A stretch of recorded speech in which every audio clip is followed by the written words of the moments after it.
인간의 죄와 하나님의 진노라고 하는 주제로 말씀을 전하겠습니다. 오늘 주제가 좀 어둡죠?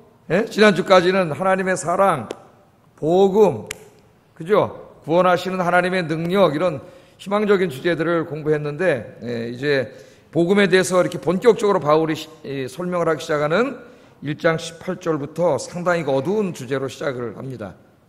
인간은 다 하나님의 진노하에 있다는 거예요. 하나님의 진노. 하나님의 진노가 나타나나니 그랬는데, 이 나타난다는 말은 이 동사 시제가 현재 시제입니다. 그래서 하나님의 진노는 저 종말에 하나님 앞에 이제 백보자 심판을 받을 때 그때만 나타나는 게 아니고, 지금 인간이 살아가고 있는 이 인간의 삶이 전부 다 하나님의 진노하에 있고, 또 그 종말도 하나님의 진노의 심판하에 있다고 오늘 성경은 우리에게 이야기합니다. 그럼 인간에게 희망이 있어요, 없어요? 지금도 하나님의 진노하에 있고, 인간의 마지막 종말도 하나님의 진노의 심판이 있다면은 인간은 절망적인 거죠. 아무 소망이 없는 거예요. 그럼 이제 믿음이 없는 사람은 뭐라 그래요? 아이, 목사님 무슨 말씀하세요? 오늘 이렇게 살기 좋은 세상에, 이렇게 살기 좋은데 무슨 절망적입니까? 그렇게 말할 수 있습니다. 물론 우리 인간의 육신의 생각으로 하면 살기 좋은 세상일 수도 있어요. 이제 우리들은 성경적인 안경을 끼고 성경적인 세계관으로 우리 이 세계를 바라볼 수 있어야 됩니다. 성경 분명히 이야기하는데 굉장히 암울하게 이야기해요. 인간에게 아무 소망이 없습니다. 인간은 다 하나님의 진노하에 있습니다. 지금도 진노하에 있고, 또 종말에도 하나님의 진노의 심판이 있습니다. 바울이 왜 이렇게 암울한 이야기를 하냐 하면은, 이제 복음을 설명하기 시작하면서 이 인간이 처한 절망적인 상황을 아주 실감 있게 이야기함으로써 우리 인간은 그러므로 예수 그리스도가 필요하다. 그래서 하나님이 외아들인 예수 그리스도를 보내주셨고, 예수님이 십자가에서 죽으셨다 하는 이 복음을 우리에게 더욱더 피부에 와닿게 설명하기 위해서 인간이 처한 절망적인 환경을 오늘 우리에게 가르쳐주고 있습니다. 그런데 우리 인간들은 이걸 잊어먹고 살아요. 굉장히 살기 좋은 세상에 우리가 살고 있는 것처럼, 영원히 인간 세상에는 희망이 있는 것처럼 그렇게 살고 있습니다. 속고 살고 있는 거죠. 저는 한번 본문 말씀을 한번 살펴보겠어요. 자, 18절 말씀 한번 읽어보겠습니다. 18절 시작.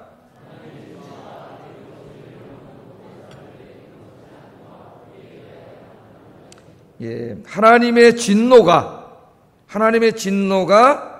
나타나고 있다. 그만 나타난다. 현재 시제라 그랬어요. 이렇게 지금도 나타나고 있고, 계속 앞으로도 나타나고 있어요. 인간은 하나님의 진노하에 있다 이거예요. 그런데 왜 진노하에 있냐면은 불의로 진리를 막는 모든 사람들의 경건치 않음과 불의 때문에 하나님의 진노가 나타난다. 하나님의 진노가 나타난다. 그렇게 말하고 있어요. 자, 우리가 먼저 좀 생각해 봐야 될 것이 하나님의 진노라고 하는 말입니다. 하나님의 진노. 하나님의 진노가 뭐냐?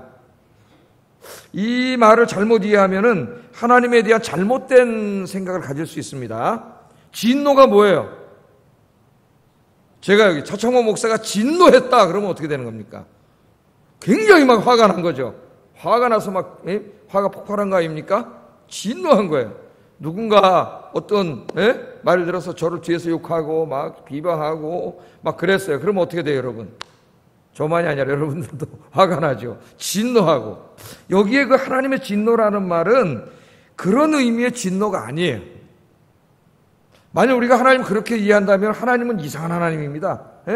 하나님은 굉장한 힘을 가지고 계신 하나님이신데, 전능하신 힘을 갖고 계신데, 자기 말을 잘 듣지 않고 자기 뜻에 따르지 않는 사람들에게 막 화를 내고 진노하고 막 그냥 심판하고 막 이런 하나님으로 하나님이 잘못된 인상을 갖게 돼요. 그래서 이 성경을 읽고 성경에 대해서 아는 믿지 않는 사람들이 그렇게 기독교를 비난합니다. 야, 너가 믿는 하나님은 뭐 그렇게 독재자냐? 뭐 이렇게 독재자야? 자기 이렇게 자기 뜻대로 안 하고 자기 말에 순종하지 않는 사람은 막 그냥 화를 내고 벌을 주고, 무슨 하나님이 이렇게 독재자냐? 그렇게 말하는 사람이 있어요. 여기 하나님의 진노는 그런 하나님의 진노가 아닙니다. 여러분, 우리가 믿는 하나님은 그런 하나님이 아니죠. 하나님은 어떤 분이에요? 하나님은 외아들을 주시기까지 우리들을 사랑하시는 분이에요. 하나님은 우리가 아무리 죄를 져도 우리를 향하여 오래 참아주시고 기다려주시는 좋으시고 선하신 하나님이세요. 우리가 믿는 하나님은 그런 하나님입니다. 여기에 하나님의 진노는 악을 행한 죄인에 대한 하나님의 공의의 심판을 말합니다. 공의의 심판. 하나님은 누구세요? 창조주시죠. 이 우주, 이 세상을 창조하시고 인간을 창조하셨어요. 그리고 통치하시는 분이고 이 세상의 모든 것들을 주관하시고 재판하시는 분이에요. 하나님께서. 그래서 왕이라고도 하고 우리가 재판관이라고도 해요. 마지막 때에는 하나님의 재판정에 모든 사람이 다 서서 자기 평생의 삶에 대해서 재판을 받는 모습이 나오죠. 요한계시록에. 그래서 여기에 하나님의 진노는 뭐 하나님이 좀 내 말을 안 들었고 하나님이 화가 막 나가지고 막 그냥 막 벌 주고 이런 의미가 아니라 하나님의 공의의 심판이에요. 이걸 좀 우리가 잘 설명을 한번 하려면은 하나님을 하나의 재판관, 판사로서의 하나님을 생각해 보면 우리가 좀 이해할 수 있습니다. 한번 이렇게 예를 들어볼 수가 있겠어요.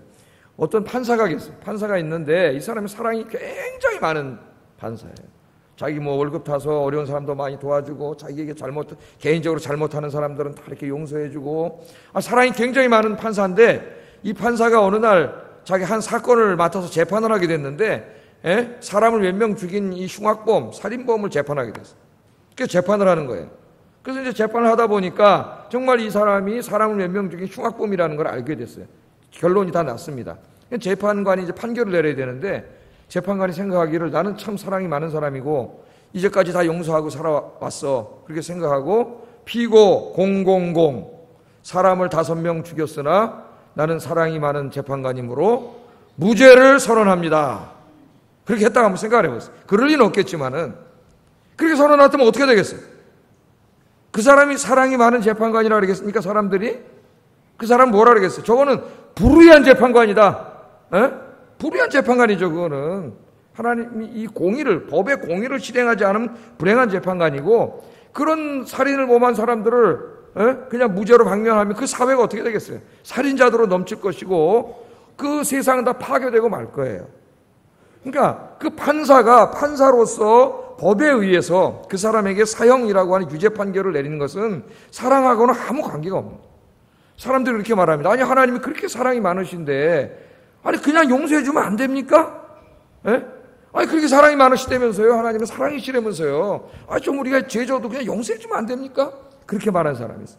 그래서 제가 이 말을 드리는 거예요. 또 한번 이렇게 생각을 해보세요. 어떤 그 힘이 있고 권력 있는 사람이 자기 직원 여성을 만약 성추행을 했다고 한번 생각을 해보세요.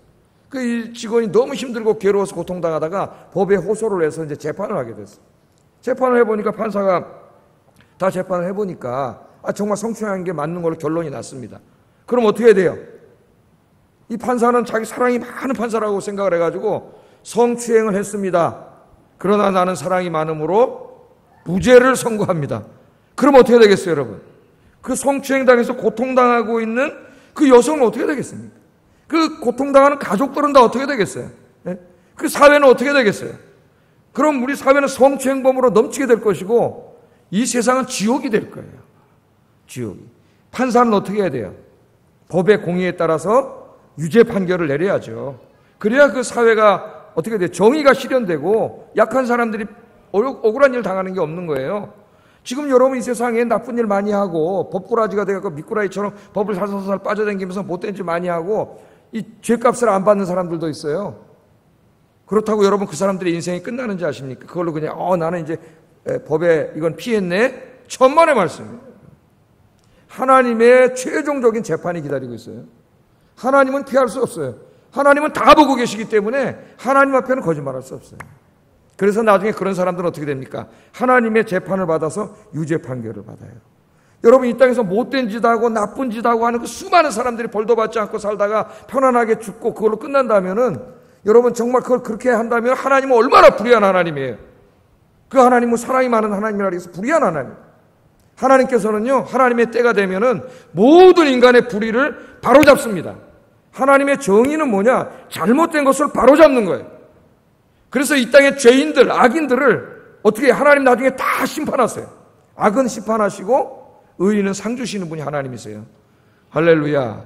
여기 하나님의 진노는 바로 그런 하나님의 진노입니다. 자, 이 하나님이 이렇게 공의로우신 하나님이에요. 하나님은 이 악에 대해서 반드시 공의로 심판을 하십니다. 바울은 1장 18절부터 32절까지, 오늘 사실은 이게 이제 한 본문인데 오늘 다 하면 너무 길어. 한 2시간 이상 해야 돼서 잘라서 하는 거예요. 잘라서 설교를 하니까 좀 설교하기가 어렵더라고요. 죄를 같이 섞어서 해야 되는데.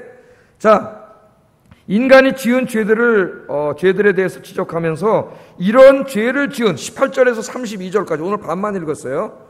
이 죄를 지은 이 사람들에게는 반드시 하나님의 공의의 심판이 있다. 그렇게 말하는데 그 공의의 심판, 하나님의 판결은 뭐냐? 사형입니다. 사형. 사망이에요. 성경이 이렇게 얘기하고 있어요. 로마서 1장 32절, 다음 주에 공부할 말씀인데 한번 읽어보겠습니다. 시작.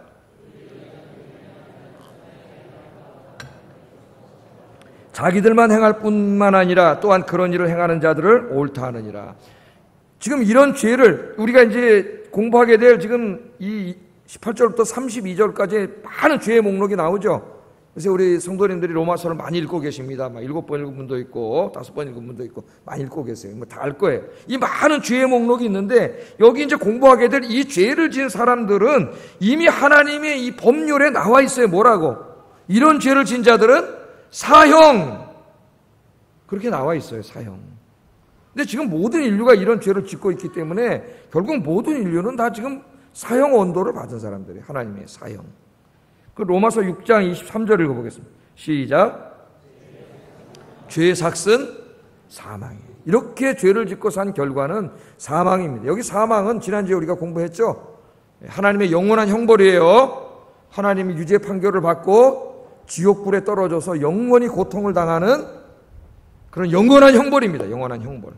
다시 거기서 뭐 이렇게 희망이 없다 그랬죠. 예? 저 가톨릭에서 말하는 것처럼 연옥에 가가지고 거기 가서 무슨 많은 보석을 하고 죄값을 받고 그 다음에 또 그래서 오랜 기간 잘 정화돼가지고 다시 천국으로 가는 그런 건 성경이 가르치지 않는다 그랬어요.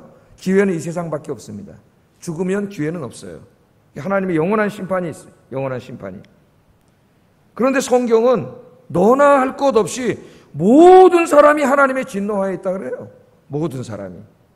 로마서 3장 10절 12절 읽어보겠습니다. 시작. 깨닫는 자도 없고 하나님을 찾는 자도 없고 다 치우쳐 한 가지로 무익하게 되고 선을 행하는 자는 없나니 하나도 없도다. 아멘. 의인은 없나니 하나도 없으며 단 한 사람도 예외 없이 여기 지금 로마서에 나오니 모든 죄를 인간은 졌다는 거예요. 그래서 다 하나님의 진노하에 있다는 겁니다. 자, 이게 성경이 말하는 우리 인간의 실존이에요. 실존. 우리는 세상 사람들이 말하는 어떤 세상의 철학이나 가치관을 가지고 인간을 바라보면 안 되고 하나님의 말씀을 안경을 끼고 이 안경으로 세상을 바라봐야 돼요. 그러면 모든 인간은 다 지금 절망적인 가운데 있는 거예요. 아무 소망이 없는 거예요. 모든 인간에게는. 그러면 하나님의 심판을 받을 수밖에 없게 만든 이 하나님의 진노에 있을 수밖에 없게 만든 인간의 죄는 도대체 뭐냐? 인간이 도대체 무슨 죄를 졌느냐? 그게 이제 18절부터 쭉 나오는데 18절 한번 읽어보겠습니다. 시작. 모든 경건하지 않음과 불의에 대하여 하늘로부터 나타나나니. 자, 여기 보면은 두 가지를 말해요. 그러니까 인간이 짓는 모든 죄를 이 18절에서는 바울이 두 가지 범주로 묶어놓습니다. 두 가지 범주. 하나는 뭐예요? 경건하지 않음. 경건하지 않음이 큰 죄예요. 경건하지 않음. 두 번째는 불의입니다. 경건하지 않은 사람은 반드시 불의를 행하게 돼 있어요. 이제 이 불의의 내용은 오늘 읽지 않은 24절부터 나오는 그 죄의 목록들이에요. 예? 자, 이 두 가지입니다. 그러니까 인간이 짓는 모든 죄를 두 가지 범주로 요약해 놨는데 하나는 불경건, 경건하지 않음이고 하나는 불의다. 불의. 그래서 오늘은 이 경건하지 않은 죄에 대해서 좀 살펴보려고 해요. 경건하지 않음. 경건하지 않음. 불의는 이제 다음 주에 좀 살펴보려고 하고요. 자, 하나님의 진노는 인간들의 경건하지 않은 삶 때문에 나타난다는 겁니다. 경건하지 않은 삶. 이 경건하지 않은 삶, 경건하지 않은 죄는 과연 뭐냐? 21절, 23절에 자세하게 설명을 했어요. 같이 한번 읽어봅니다. 시작.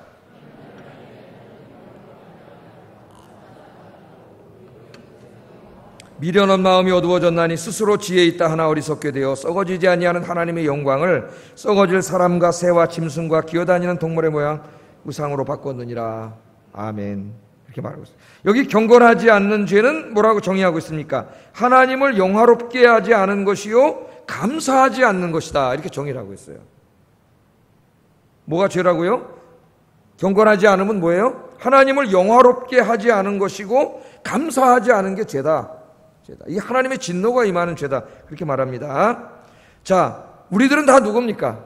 하나님의 피조물이에요. 하나님은 어떤 분이에요? 창조주 하나님이세요. 하나님은 우리가 살고 있는 이 세상을 다 창조하신 분이시고 또 우리 자신, 인간에게 생명을 주신 분이, 인간을 창조하신 분이 하나님이세요. 그래서 인간은 마땅히 우리에게 생명을 주신 하나님, 우리가 살아갈 수 있는 이 아름다운 이 세상, 이 자연 환경을 허락하신 하나님께 어떻게 돼요? 하나님을 영화롭게 하고 그 하나님의 사랑과 은혜에 감사하면서 살아야 돼요. 감사하면서. 그런데 여기 경건하지 않다는 말은 그것을 인정하지 않는 거예요. 간단하게 말하면 하나님을 믿지 않는 죄입니다. 하나님을 믿지 않는 죄가 죄 중에 가장 근본적인 죄요, 중한 죄요, 가장 무거운 죄예요. 여러분 왜 그렇습니까? 예? 왜 그래요? 하나님께서 우리 어떻게 했어요? 우리에게 생명을 주셨잖아요. 우리를 창조해 주셨잖아요. 우리 요새 주일 오후 예배 때 창세기 공부하고 있죠. 하나님의 창조. 하나님이 저 우주를 만드시고 별들 만드시고 달을 만드시고 태양을 만드시고 대기권을 다 만드시고 그죠? 예? 바다와 강과 육지를 만드시고 거기에 하늘에는 새들이 날게 하시고 바다에는 많은 물고기들이 있게 하시고 땅에는 동물들이 있게 하시고 나무가 있고 풀이 있고 꽃이 있고 나비가 날아다니고 그죠? 먹을 과실이 막 풍성하게 있고 그렇게 하나님께서 다 왜 만들어 놓으셨어요? 누구를 위해서? 우리를 위해서 만들어 놓으셨지. 아담과 하와를 그 다음에 만드셨잖아요. 예? 아담과 하와 인간이 거기서 행복하게 부족함이 없게 살게 하시려고 하나님이 다 만들어 주신 하나님. 그러니까 우리 인간은 우리 생명을 주신 분도 하나님이고 우리가 살아갈 수 있는 모든 것을 다 주신 분이 하나님이에요. 우리는 그런 하나님의 은혜와 사랑을 받고 살고 있어요. 그게 인간이에요. 그런데 인간이 하나님을 떠난 이후에 아담과 하와가 하나님을 떠난 이후에 인간이 하나님을 잊어먹었어요.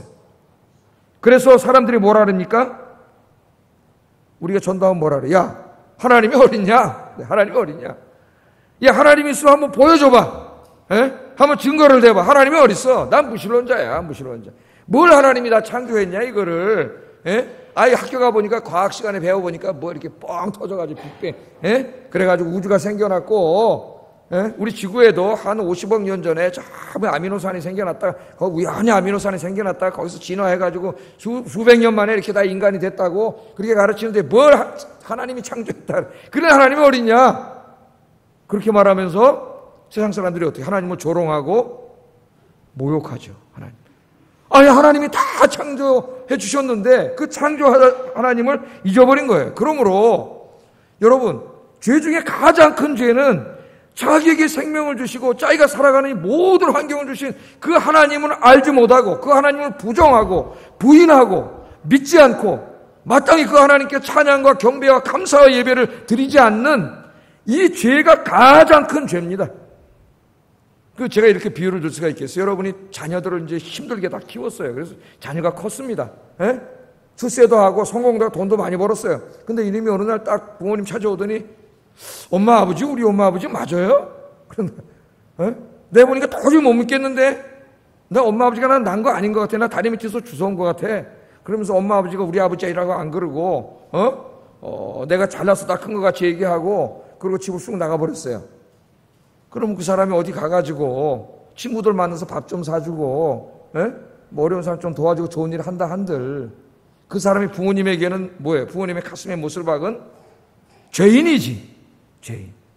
그 사람이 부모님께 돌아와서 잘못했습니다. 어머니 아버지가 저를 낳아주셨는데 어머니 아버님 은혜를 몰랐습니다. 죄송합니다. 잘못했습니다. 감사합니다. 이렇게 하고 엄마 아버지에게 돌아오지 않는 한 그 사람은 엄마 아버지에게 죄인인 거예요. 딴 데 가서 친구 밥 사주고 뭐 좋은 일 해봐야 엄마 아버지에게 죄인이죠. 똑같은 비유가 될지는 모르지만 왜 하나님을 믿지 않는 게 죄인입니까? 안 믿는 사람들 이렇게 물어봐요, 우리한테 전도하면은. 왜 하나님은 자기만 믿으라 그럽니까? 요새 이 포스트 모던 세계에서, 그 포스트 모더니즘의 핵심이 톨레랑스, 관용인데, 왜 다른 종교는 다 구원이 있다고 서로 그러는데, 왜 기독교만 예수 믿어야 구원받는다 그럽니까? 예? 너무 편협하지 않습니까? 이렇게 얘기를 한다고요. 이렇게. 왜 그래요, 왜? 이게 진리이기 때문에 그래요. 진리이기 때문에. 예? 하나님이 모든 것을 만들어주신 거예요, 우리 생명도. 그러므로 하나님을 부정하고 믿지 않는 죄는, 이 죄가 하나님 앞에 가장 큰 죄입니다. 가장 큰 죄가 돼요. 자, 이렇게 창조주 하나님을 인정하지 않고 믿지 않는 사람들, 무신론자라 그러는 사람들, 진화론을 믿는 사람들, 이런 사람들은 어떻게 살고 있어요? 하나님을 예배하지 않고 감사하지 않죠. 하나님 믿질 않는데 뭐 예배하고 감사하겠어요? 또 어떤 사람은 하나님 믿는다면서도 예배를 소홀히 하는 사람이 있어요. 예배하고 감사하지 않겠죠? 어떻게 사느냐? 21절, 22절 나옵니다. 같이 한번 읽어보겠습니다. 시작.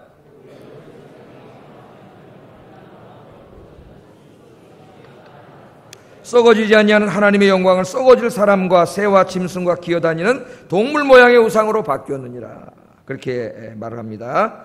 자, 여기 보면은 인간이 하나님이 없다고 주장하는 인간들이 뭐라 하냐면은 자기는 스스로 어떤 사람이라 그래? 지혜로운 자라 그래, 지혜로운 자.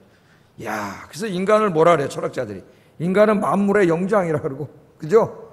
18세기 계몽주의 이후에는 인간이 하나님이 됐어요. 인간의 이성이 하나님이 됐어요. 야, 하나님이 있긴 뭐가 있냐? 이 계몽주의 시대에 무슨 하나님을 믿고 예배드리고 기도하고 하나님을 의지하고 살아. 하나님 믿지도 않은데. 하나님 죽었어. 그 사람이 누구예요? 니체지, 니체. 하나님이 없어, 그런 하나님은. 우리 인간은 우리 힘으로 살아야 돼. 우리 인간이 얼마나 위대한 존재인데, 우리가 얼마나 지식이 많고 지혜로운 존재인데, 인간이 그렇게 선언을 했죠. 네?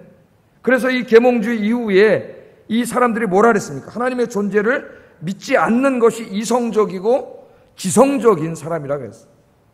그리고 이 계몽주의 시대에도 하나님을 믿고 예배하고 기도하고 사는 사람들은 미개한 사람들이고 무지한 자들. 지금 세상 사람들 그렇게 봅니다. 예? 아니 무슨 21세기 하나님이 어디 있다고 그 하나님께 가서 기도하고 무슨 예배를 드리고 그런 삶을 사는 무지한 자들이라 그래. 무지한 자들이라고. 인간은 스스로를 지혜롭다고 그렇게 주장하면서 하나님이 없다 그래요. 하나님 없다고, 없는 것을 아는 게 지혜로운 자라는 거예요. 근데 하나님이 그들을 뭐라 그래요? 오늘 보면은 생각이 허망하여진 자요, 미련한 자요, 마음이 어두워진 자. 그 마음과 생각이 어두워져서 깜깜해져서 하나님을 보는 눈이 깜깜해진 거예요. 마귀가 그렇게 해놔가지고 보지 못하는 거예요. 자기는 지혜로운 자가 아니라 무지한 자예요. 무지한 자, 어리석은 자예요. 그래서 시편 24편에는 뭐라고 말합니까? 하나님이 없다고 주장하는 사람이 이 세상에서 제일 어리석은 자라래요.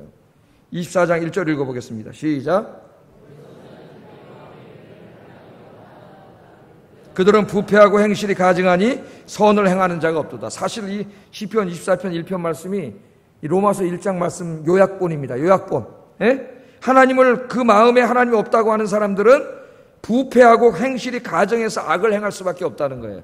그게 로마서 1장의 오늘 해설이에요. 근데 뭐라 그래요? 어리석은 자는 그 마음에 이르기를 하나님이 없다는도다. 이거는 하나님이 말씀하시는 거예요. 세상 사람들은 그런 사람을 뭐라 그래요? 지식인이라 그래요. 지식인. 학자라 그러고 박사라 그러고 과학자라 그러고 똑똑한 사람이라 그러고 공부 많이 한 사람이라 그러고. 그 여러분 저 공부 많이 한 사람들 우리 전도할 때 전도지 좀 잘 받아요, 안 받아요? 쫙 뺏고 간 사람 제가 해보니까 잘 안 받아요. 잘 안 받아. 내가 이러면서 그냥 싹 지나요. 탁 쳐버리고 지나가요. 자기는 지혜롭다고 하지만은 하나님 뭐라 그래요? 어리석은 자라래. 아니 하나님이 이렇게 존재하고 계시는데 여러분 믿습니까? 정말 믿으세요? 예?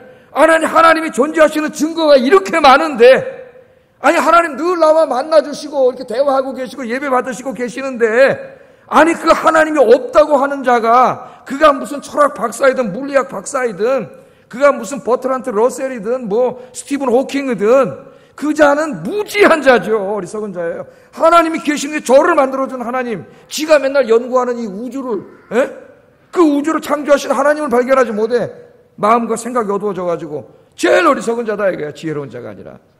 그런데 인간은 자기가 지혜로운 자라고 생각을 해요. 지혜로운 자라고. 이렇게 하나님을 떠난 사람은 그럼 얼마나 지혜롭게 사느냐. 바울이 봤더니 23절 같이 살고 있더라 이거예요. 23절 읽어보겠습니다. 시작. 썩어질 사람과 새와 짐승과 기어다니는 동물 모양의 우상으로 바꿨느니라. 자기가 지혜롭다 그러면서 하나님이 없다고 그런 사람들은 어떻게 사나? 바울이 자기 시대 사람들을 봤더니 어떻게 살아요? 하나님의 영광은 버리고 하나님 없다 그러고 어떻게 살아요? 썩어질 사람과 새와 짐승과 기어다니는 동물의 형상을 우상으로 만들어 놓고 우상 숭배하고 있더라는 겁니다. 네? 얼마나 어리석은 자들이. 영광의 하나님은 저쪽으로 버려놓고 자기들이 만든 거 아닙니까? 우상은 무슨 형상이든지 지가 깎아가지고 나무 깎아갖고 만들어 놓은 거고 돌멩이 깎아서 만들어 놓은 거 쇠로 만들어 놓은 거지. 그게 무슨 신이에요? 지가 만들어 놓은 거지. 자기가 만들어 놓은 것을 신으로 섬겨요. 여러분 우상이 뭔지 아세요? 자기를 만들어주신 하나님은 잊어버리고 자기가 만든 것을 신으로 섬기고 사는 이 어리석은 행동이 우상숭배예요. 우상숭배. 당시에 로마에 가면, 로마서니까 로마에 보냈잖아요. 로마에 가면은 로마에 만신전이 있어요. 만신전. 그 만신전에는 로마인들이 섬기는 수만 개의 신이 있습니다. 그 신 안에. 근데 로마의 철학은 뭐냐? 자기들의 나라가 번영하려면 이 만신전에 있는 이 수많은 신들과 항상 조화롭게 살아야 돼. 그래서 왕이 되거나 권력자들은 다 그 만신전에 가서 제사를 지내요. 그러지 않는 자는 무신론자로 처벌을 받습니다. 처벌을.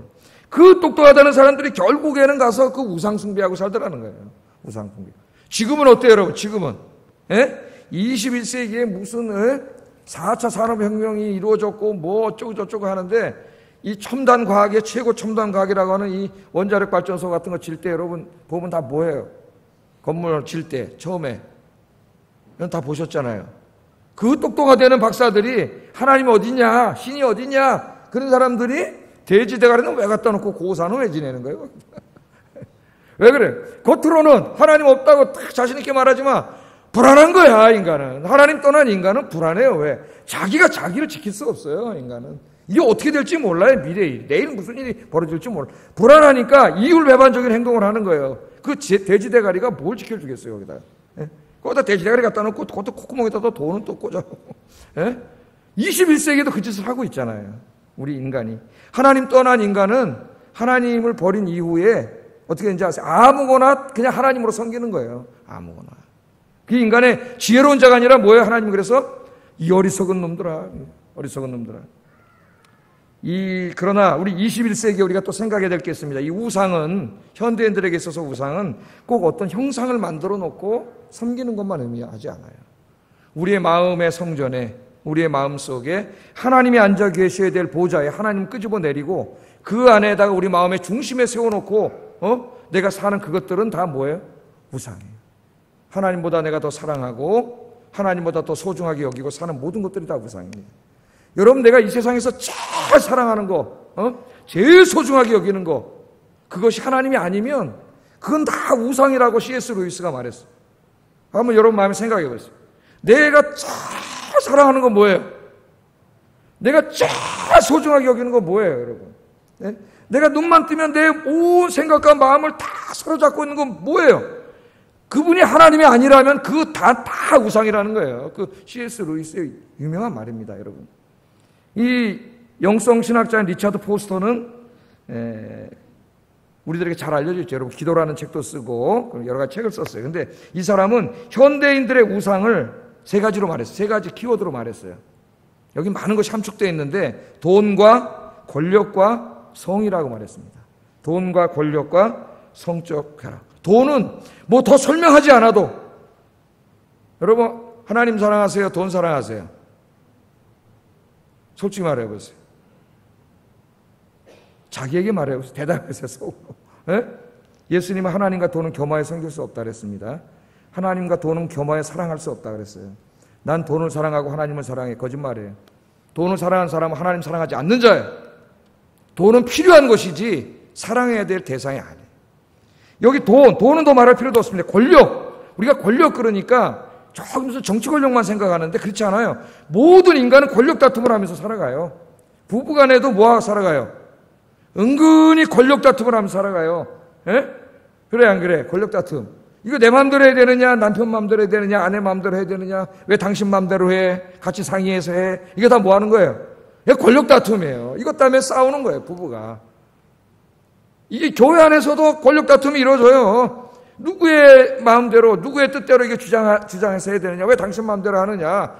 이게 맨 처음에 초창기 신앙생활 할 때는 순진해가지고 순수하죠, 신앙이. 그런 게 없는데, 오랫동안 신앙생활에 이제 직분을 받고 그러다 보면은 시험이 와요, 시험이.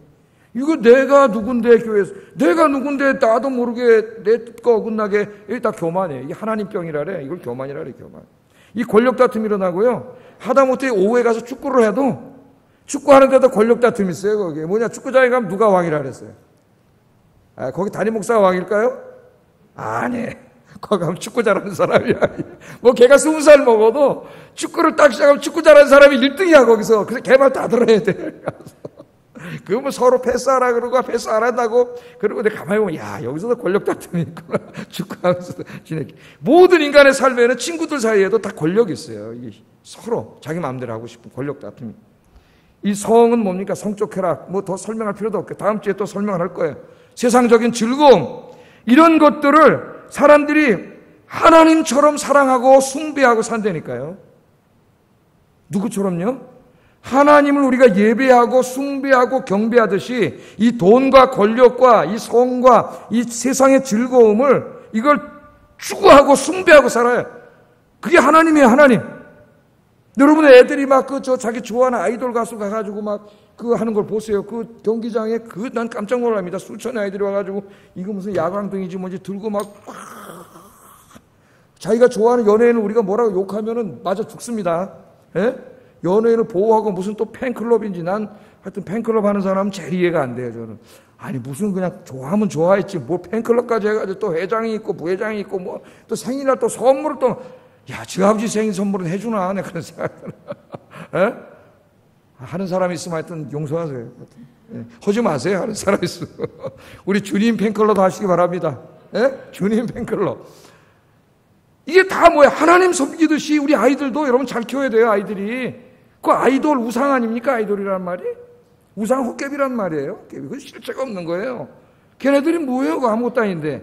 예? 아이들이 하나님을 찬양하고 예배하고 이래야 될 아이들이 이게 뭐 하는 거예요? 교회 다니는 아이들이. 예? 이걸 다 어떻게 해요? 하나님 예배해요. 숭배하고. 여러분 그래서 예수님이 돈과 하나님 겸하여 섬긴다는 때 섬긴다는 말이 예배한다는 뜻이야.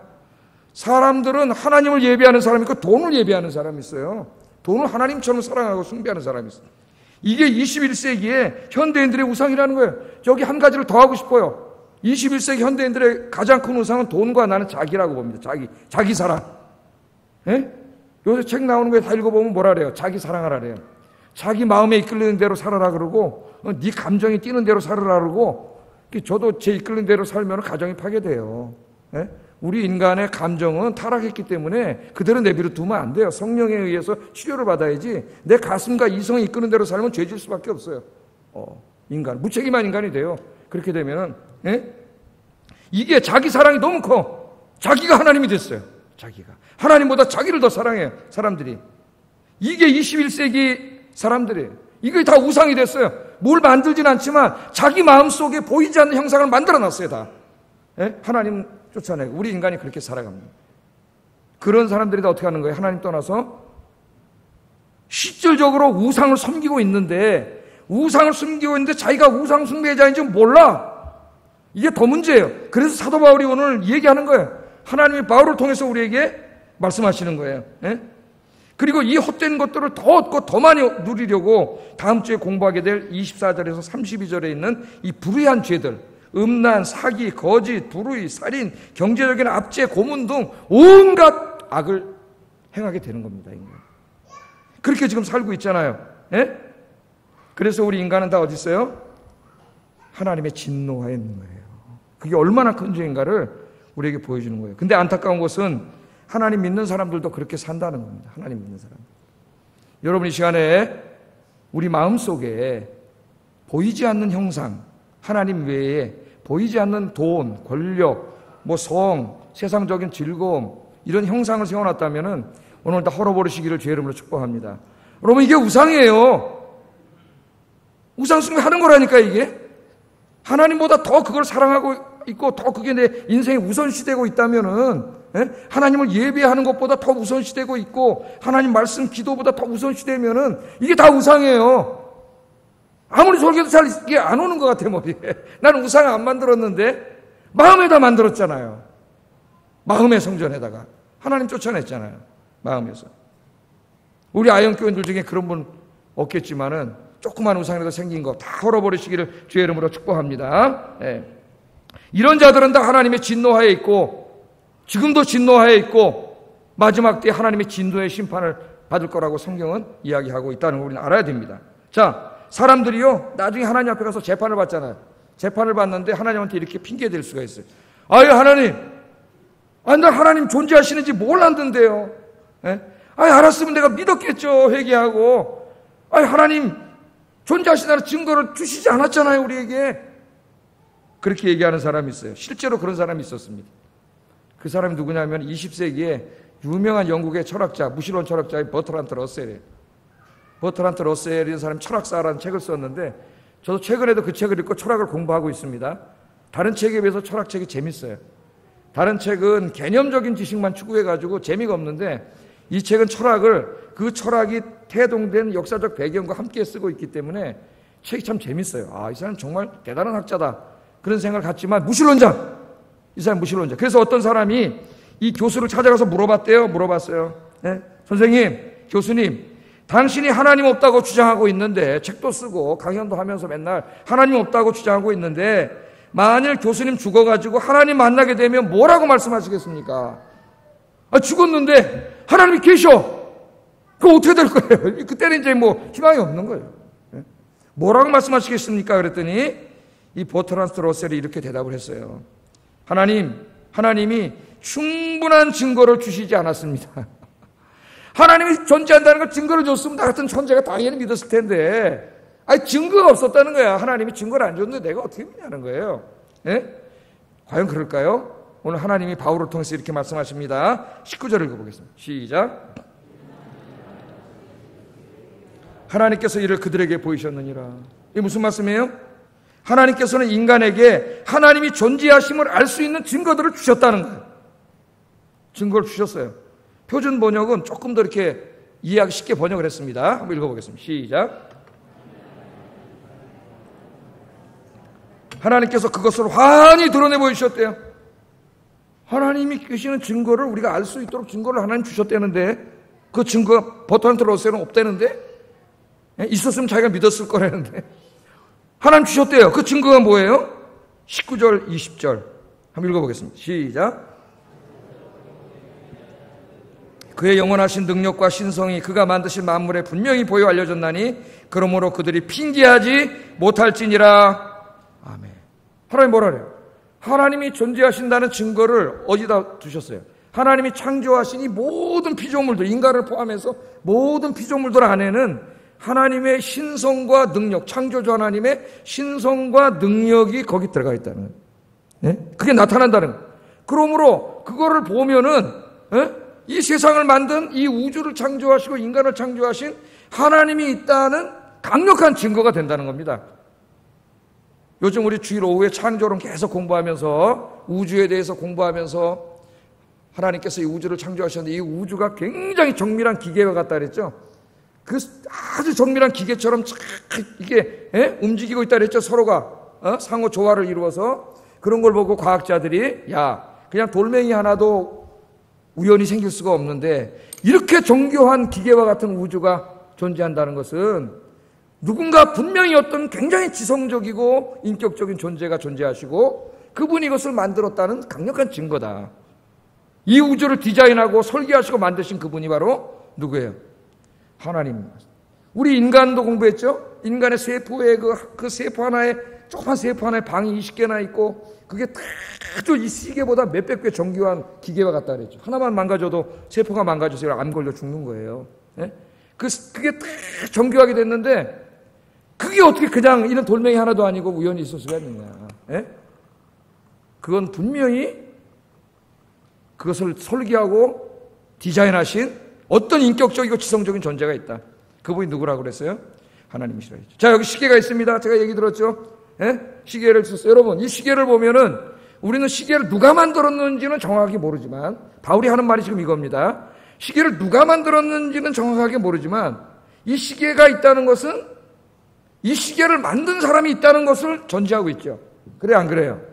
이거 어제 자고 일어났더니 내 손목에 우연히 차 있습니다. 그럼 여러분이 저보고 뭐라 우리 목사님이 이제 노망이 드셨구나 그럴 거 아니에요. 그렇죠? 만든 게 있잖아요. 제가 여기 있어요. 근데 여러분은 저희 어머니 아버지에 대해서 잘 모르지만은 제가 여기 있다는 것을 통해서 저를 만들어주신 차창호 목사의 엄마 아버지가 있다는 건 어때요? 그건 알 수 있잖아요. 지금 하나님이 말씀하시는 게 이거예요. 물론 인간은 타락했기 때문에 하나님이 창조하신 세상을 보고 그 하나님 존재하심을 보고 구원을 얻을 수 있는 지식은 갖지 못합니다. 그러나 하나님이 창조하신 세상을 보면서 최소한도 뭐는 가질 수 있다는 거예요. 이 세상을 만드신 분이 있다는 것은 알 수 있다는 거예요. 그것을 알게 되면은 이제 그것이 그분이 누구인가를 추구하게 되다 예수님을 만나게 되는 거죠. 이제 그것은 좀 이따 제가 마지막에 결론으로 파스칼을 이야기하면서 이야기를 하려고 합니다. 그럴 수 있다는 거예요. 지금 그래서 하나님 앞에 아무도 난 증거가 없어서 못 믿었습니다. 핑계할 수 없어요. 이 세상의 모든 것이 하나님이 존재하는 증거입니다. 구원받은 우리들에게는 더욱더 그렇죠. 다윗처럼 하나님이 영광을 받잖아요. 다윗은 여러분들은 하나님이 창조하신 세계에서 새소리 가운데서도 하나님의 음성을 듣고 반짝반짝 빛나는 별들을 통해 하나님의 영광을 보는 영감 있는 경건한 성도들이 되시기를 주의 이름으로 축복합니다. 온 세상이 다 하나님이 우리에게 말씀하시고 메시지 보내는 거예요. 우리들에게는.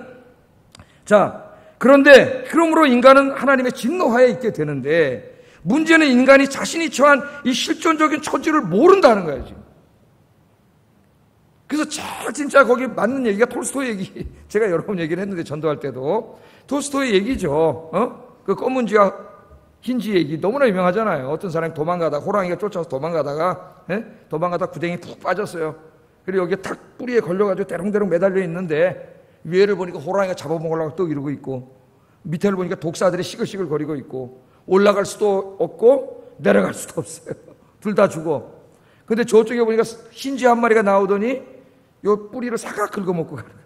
요쪽 좀 있다 까만 쥐 한 마리가 나오더니 또 사각 긁어먹고 계속 그러는 거예요. 이제 좀 있으면 어떻게 되겠어요? 소망이 없죠. 이게 죽는 거밖에 소망이 없는데 그때 어디서 뭔가 꿀방울이 하나 뚝 떨어지는 거야. 여기에 찍어 먹어보니까 꿀이에요. 아이고 달다. 근데 꿀이 또 떨어지는 거야. 아이고 달다. 아이고 달다. 이 꿀덩어리 달콤함에 빠져갖고 자기가 지금 어떤 상황에 있는지를 잊어먹었다. 톨스토이가 인간의 실존을 그렇게 본 거예요. 로마서를 통해서. 천재적인 문학가입니다, 여러분. 이것보다 더 어떻게 잘 설명을 할 수 있겠어요? 우리 인간이 잠깐 누리는 인간의 요 화려한 요 마귀가 준 요 꿀단지 요거 세상이라고 달콤함 때문에 자기가 지금 하나님의 진노하에 있다는 이 사실을 잊어먹고 살아요. 하나님께 돌아오지 않으면 희망이 없는데 여러분 요한계시록 17장에 보면은 로마 제국에 대한 하나님의 심판을 예언하는 예언이 나와요. 거기 17장 4절 한번 읽어보겠습니다. 시작.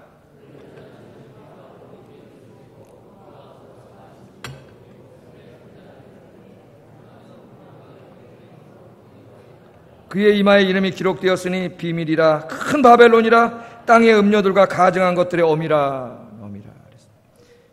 여기 여자가 있는데 여자가 옷을 뭐 입었어요? 자줏빛과 붉은빛. 이거 왕들 귀족들이 입는 옷입니다. 엄청나게 비싼 지금으로 말하면 밍크코트예요. 그것을 입었어요. 금과 보석과 진주로 막 휘 감았습니다. 한번 상상을 해보세요. 그리고 그 손에는 큰 금잔을 갖고 있어요. 금잔. 야, 여러분 이게 금이면 얼마나 좋을까 이거? 금이면 몇 돈 될까요? 이게 금이면 예배 끝나고 제가 이거 가지고 가겠죠 지금. 금잔을 큰 걸 가지고 있어요. 여기에 이 여자가 누구냐? 본문에 보니까 바벨론이라 그랬어요. 바벨론은 이때 존재하지 않는 나라입니다. 이 바벨론은 로마 제국으로 말하는 거예요. 로마예요. 로마라 그러면 잡혀가니까 바벨론이라는 거예요. 이 로마가 어떻습니까? 당시 세계를 다 지배하던 나라고 그 중심 수도인 로마는 정말 화려함과 웅장함과 풍요로움이 모든 사람이 부러워하는 것이죠. 자색 옷을 입고 여기 금과 보석과 진주로 꾸민 화려함과 풍요로움의 상징이에요. 그 손에 잔을 가지고 있어요. 그 잔을 가지고 있는데 금잔이야 그것도. 그러니까 겉으로 본 로마는 천국이야. 너무 살기 좋아요. 지금의 뉴욕 같은 곳이야. 뉴욕 같은 거. 미국 사람도 뉴욕에 한번 가보고 싶어 해요. 뉴요커가 되보려고. 예? 그런 것이에요. 사람들이 볼 때는, 인간의 눈으로 볼 땐 그렇다는 거예요. 근데 하나님께서 이렇게 딱 들여다보니까 그 금잔 안에 뭐가 있어요? 온갖 음행과 우상과 더러운 죄악들이 시글시글하단 말이에요. 시글시글해. 여러분, 인간의 눈으로 본 로마는 너무나 살기 좋은 것입니다. 풍요롭고 화려하고, 예? 그런 것이에요. 그러나 하나님의 눈으로 본 로마는 온갖 음행과 우상 숭배와 죄악들로 가득한 것이. 여기 이 요한계시록 17장에 나온 로마는 오늘 우리가 살아가는 21세기 인간 사회의 모습이에요. 어떻게 보면 이 자본주의, 사회주의도 포함될 수 있지만 자본주의의 모습일 수도 있습니다. 21세기 우리가 사는 사회는 겉으로 얼마나 화려하고 풍요롭게 보입니까? 예? 우리 사회가 얼마나 풍요로워요. 그러나 인간의 세상 그 안을 자세하게 들여다보면 그 안에는 온갖 우상 숭배와 음행과 더럽고 사악하고 추악한 죄악들이 가득 차 있잖아요. 가득 차 있어요. 우리 동네 여기 홍대 가면은 왜 그렇게 밤중에 거기 애들이 많이 나오는 거예요. 거기에. 예? 거기 나와서 뭐 하는 거예요, 애들이. 내 마음이 아파 죽겠어요. 거기. 쟤네들 부모님들은 뭐 하시나 그런 생각이 들어요. 예? 안타깝죠. 이 죄악과 음란과 이게 그냥 시글시글한 것이에요. 지금 인류는 하나님의 진노하에 있어요. 이제 우리가 이 세상을 그렇게 볼 수 있어야 됩니다. 그래야 우리가 이 세상을 끌어안고 제사장적 기도를 할 수 있어요. 우리가 그런 마음을 가질 때 우리는 비로소 이 세상을 끌어안고 기도할 수 있고 이 인류에게 예수 그리스도가 필요하다는 것을 우리가 알 수 있습니다. 예수 그리스도가. 하나님은 공의의 하나님이시지만 더욱더 사랑의 하나님이세요. 하나님은 인간들이 하나님의 심판을 받아 지옥불에 떨어지는 걸 원하지 않습니다. 하나님의 공의는 심판할 수밖에 없다 그랬죠. 판사로서. 그러나 하나님은 사랑하세요. 그래서 우리들을 구원해 주시기 위해서 독생하신 외아들을 인간의 몸을 입고 우리 대신 죄를 짊어지고 형벌 받게 하기 위해서 보내신 거예요. 하나님의 아들이신 예수님께서는 자기의 생명을 십자가에 줌으로 우리의 죄를 다 짊어지시고 우리가 받을 형벌을 다 받고 죽으신 거예요. 그 하나님의 사랑 때문에 우리 인간에게는 뭐가 생겼어요? 희망이 생겼습니다.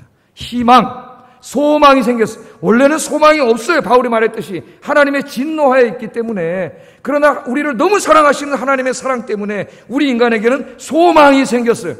그 소망이 바로 예수 그리스도입니다. 예수만이 소망입니다. 예수만이 진리입니다. 예수만이 생명입니다. 돈이 소망이 아니에요. 여러분, 예수님 아니었으면 우리는 아무 소망이 없는 자들이에요. 여러분들 교회를 오래 다녔지만 이 복음을 들어야 될 사람들이 교회 안에 너무 많습니다. 오래 다니는 게 중요한 게 아니에요.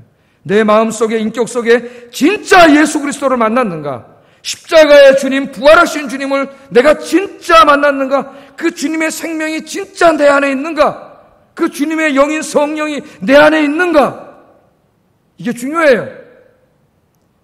주님이 내 안에 들어오시면, 그 영으로 들어오시면 내 인생은 바뀝니다. 내 안에 있던 영적인 암소포가 다 치료되고 내가 새 사람으로, 행복한 사람으로 새롭게 태어나요. 새롭게 태어나요. 아직 주님을 만나지 못한 분이 있다면 이 축복이 오늘 이 시간에 여러분에게 임하기를 주의 이름으로 축복합니다. 주님을 만났지만 이 은혜에 대한 감격이 식어진 사람이 있다면 오늘 다시 뜨거워지는 역사가 일어나기를 주의 이름으로 축복합니다. 제가 한 사람만 얘기하고 설교를 마치겠습니다. 제가 전도할 때 잘 얘기하는 사람이 이 파스칼이라고 하는 사람이에요. 그래서 전도 설교할 때 제가 이야기를 했습니다. 파스칼은 17세기에 수학자인데 옆에 있는 사람들이 천재라고 부를 정도로 너무나 천재 수학자. 네?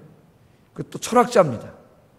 훌륭한 사람이죠. 우리가 잘 알고 있어요. 근데 이 파스칼이라고 하는 사람, 팡세라는 책을 썼죠. 그래서 이제 팡세를 읽은 사람이나 안 읽은 사람이나 하여튼 팡세를 썼다는 건 알고 있어요.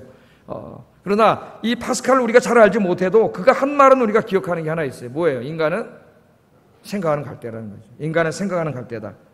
자, 이 유명한 말을 남겼는데 이 말 속에 이 파스칼의 철학과 신학이 다 담겨 있습니다. 이 말 잘 들어보세요. 이 천재가 어떻게 예수님을 만나게 되는가를. 파스칼은 인간의 실존에 대해서 깊이 고민한 사람이에요. 여러분들 좀 고민하세요. 파스칼에 따르면 인간은 갈대와 같이 연약한 존재에 불과합니다. 갈대 얼마나 약해? 그 여자의 마음은 뭐예요? 그랬다 이제 혼납니다, 여성들한테.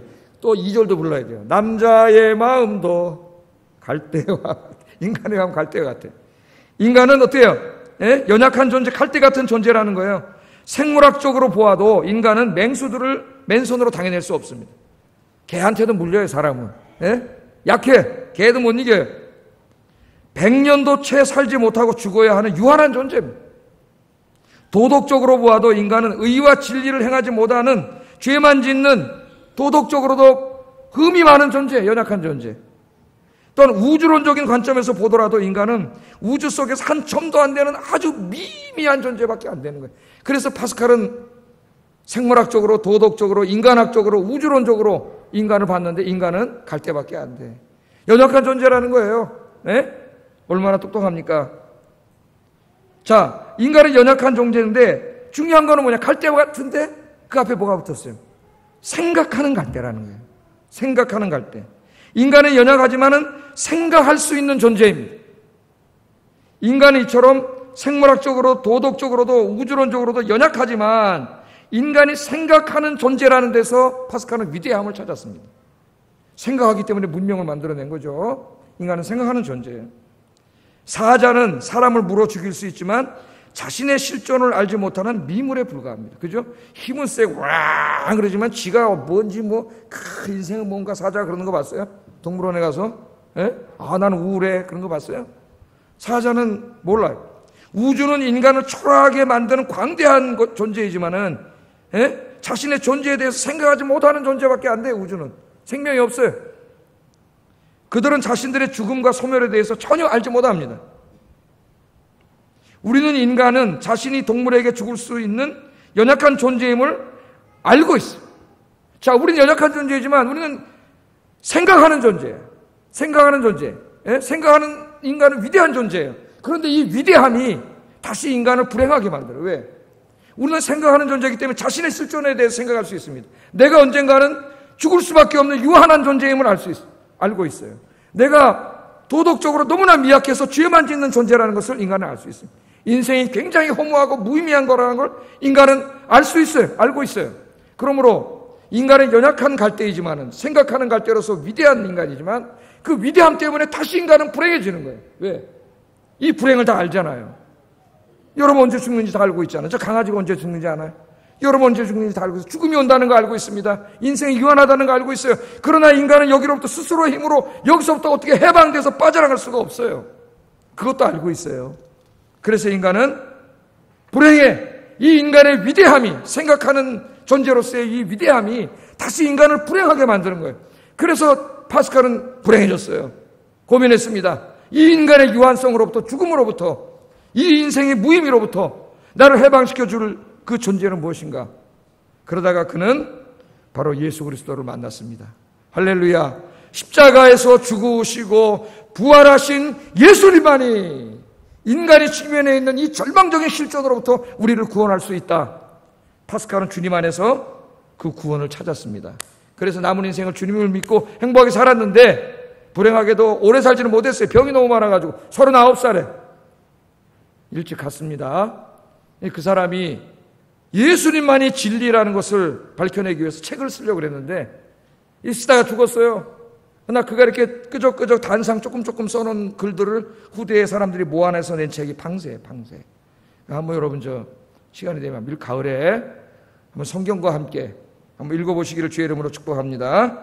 파스칼이 깨달은 하나님, 파스칼이 만난 예수님, 오늘 예배드리는 여러분들이 만나시기를 주의 이름으로 축복합니다. 이 예수님을 인격 속에 진짜 만나면 여러분의 인생은 오늘부터 새로운 인생이 돼요. AD와 BC가 갈립니다. 교회만 오래 다닌다고 예수님을 만나는 게 아니에요. 정말 주님을 새롭게 만나기를 바라고 이게 식어진 사람은 오늘 다시 뜨겁게 불타기를 주의 이름으로 축복합니다. 기도하겠습니다.